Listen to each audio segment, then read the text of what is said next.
Next speaker is Muhammad Shahid. Please come and deliver a speech on the topic of the concept of interest in Islam. الله الرحمن الرحيم الحمد لله وحده والصلاة والسلام على من لا نبي بعده فأعوذ بالله من الشيطان الرجيم بسم الله الرحمن الرحيم يا أيها الذين آمنوا لا تأكلوا الربا أضعافا مضاعفة واتقوا الله لعلكم تفلحون صدق الله العظيم. Honorable President, respected judges, sincere teachers and audience. The topic of my today's talk is the concept of interest in Islam. The concept of interest occupies a significant position in economic system of Islam. Interest is known as riba in Islamic law, which means taking advantage of individual who needs money to fulfill his basic needs through renting money. Dear listeners, according to Islamic views, interest is a lawful act and sin. Muslims are not allowed to take or give interest to each other, but today the Muslim world is facing numerous challenges. One of the most serious challenges to the Muslim world is usury and interest. Muslims are forced to take or give interest in banking system. The world economic system considers it a trade which is allowed in Islam. Dear comrades, the same question was asked in the ignorance time. Then Almighty Allah subhanahu wa ta'ala revealed the beautiful words in Surah Al-Baqarah, words number 275. الذين يأكلون الربا لا يقومون إلا كما يقوم الذي يتخبطه الشيطان من المس ذلك بأنهم قالوا إنما البيع مثل الربا وأحل الله البيع وحرم الربا. Those who devour interest will not stand except as one stands, who is being beaten by Satan into the insanity.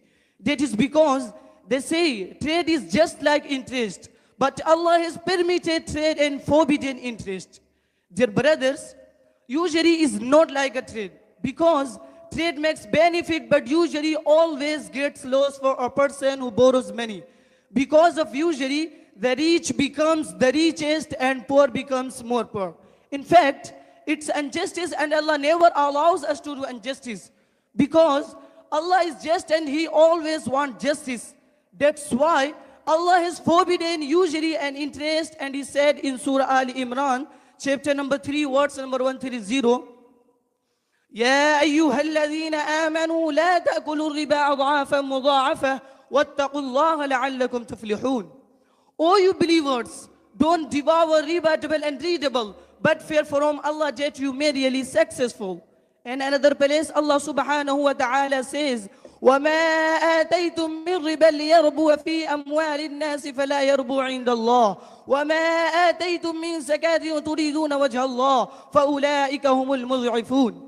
That which you are doing to increase through others' property will never increase before Allah subhanahu wa ta'ala. And that you spend on charity, seeking the countenance face of Allah, will increase. It is those who will get recompense multiplied.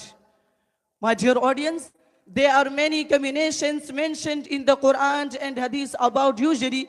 The Prophet Muhammad sallallahu alaihi wasallam said, I came across some people in the night in which I was taken to the heavens.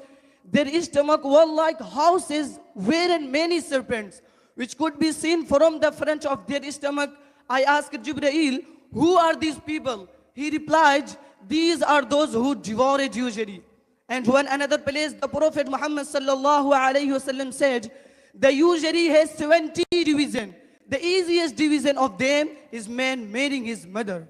My dear fellows, Islam is not only the major religion of the world, which mention the prohibition ban on interest, but similar prohibition and ban are also found in another religion as well.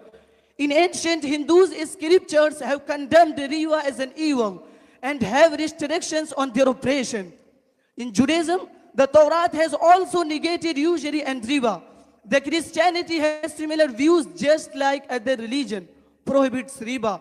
My dear audience, now I am going to finish my speech. May Allah protect us from usury and interest. آمين. وآخر دعوانا أن الحمد لله رب العالمين. والسلام عليكم ورحمة الله وبركاته.